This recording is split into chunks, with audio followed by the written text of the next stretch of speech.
আরে দোস্ত, ইউটিউব পরিবারে সবাইকে স্বাগত জানাই। এই যে ছাগলটিকে দেখছো, পশুপালক ভাই বলছে ছাগলটি সকাল থেকে খাওয়া দাওয়া করছে না। আগের দিন মাঠে বাঁধা ছিল, বৃষ্টির জলে ছাগলটি ভিজেছে।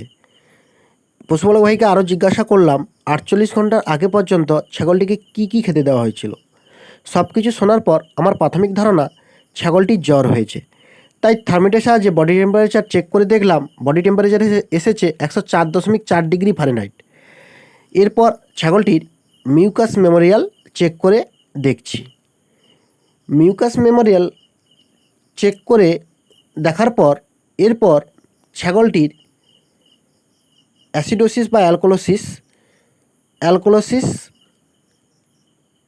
বা অ্যাসিডোসিস আছে কি না চেক করে দেখে নিচ্ছি। অ্যাসিডোসিস বা অ্যালকোলোসিস নেই, ছাগলটি জ্বরই হয়েছে। তাই ক্লোরোফেনিরামিন ম্যালেট 2.5 ml অর্থাৎ 2.5 ml ইঞ্জেকশান ইন্টারমাস্কুলার হিসেবে দিচ্ছি। ইঞ্জেকশানটি এটি একটি অ্যান্টিহিস্টামিন ইঞ্জেকশান। ইঞ্জেকশানটি দেওয়ার পর একটু ম্যাসেজ করে দেবো। ম্যাসেজ করে দেওয়ার পর সিরিঞ্জটি গরম জলে ধুয়ে পরিষ্কার করে নেব। পরিষ্কার করে নেওয়ার পর এরপর যে ইঞ্জেকশানটি দেব সেটি হলো মনোসেপ 500 mg ইঞ্জেকশান। এর সল্ট হলো সেপ্ট্রিয়াজোন। এই মনোসেপ ইঞ্জেকশানটি ব্রড স্পেকট্রাম ইঞ্জেকশান। এই ব্রড স্পেকট্রাম কথাটির অর্থ হলো গ্রাম পজিটিভ ও গ্রাম নেগেটিভ দুই ব্যাকটেরিয়ার ওপর কাজ করে।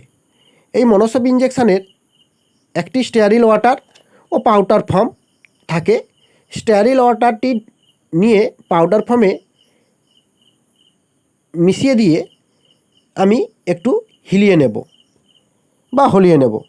হলিয়ে নেওয়ার পর সলিউশনটি তৈরি হয়ে যাবে। এরপর সিরিঞ্জে ভরে ইঞ্জেকশানটি দেব। হাওয়া থাকলে বের করে দিতে হবে সিরিঞ্জ থেকে। এটি আমি ইন্টারমাস্কুলার দেব। মনোসেপ ইঞ্জেকশানটি ইন্টারভেনাসও দেওয়া যায়, আইভি দেওয়া যায়। আমি ইন্টারমাস্কুলার হিসেবে লাগাচ্ছি। লাগানোর পর একটু ম্যাসেজ করে দেবো। ম্যাসেজ করে দেওয়ার পর সিরিঞ্জটি আবারও ধুয়ে পরিষ্কার করে নেব। পরিষ্কার করে নেওয়ার পর ব্যথা বেদনা এবং তাপমাত্রার জন্য মেলক্সিকাম অ্যান্ড প্যারাসিটামল 2.5 ml অর্থাৎ 2.5 ml ইঞ্জেকশানটি ইন্টারমাস্কুলার হিসেবে দেব। এটি 1 ml 15 থেকে 20 কিলো বডি ওয়েট হিসেবে লাগানো যায়। এটি দেব ইন্টারমাস্কুলার রুটে। ইন্টারমাস্কুলারই দেওয়া হয়। এক্ষেত্রে মিলোনেক্স প্লাস বোলাসও ব্যবহার করা যায়। একটি বোলাস সকালে হাফ, বিকেলে হাফ। এই মনোসেপ ইঞ্জেকশানটি এটি হিউম্যান প্রোডাক্ট অর্থাৎ মানুষের ইঞ্জেকশান, ভেটেরিনারি নয়।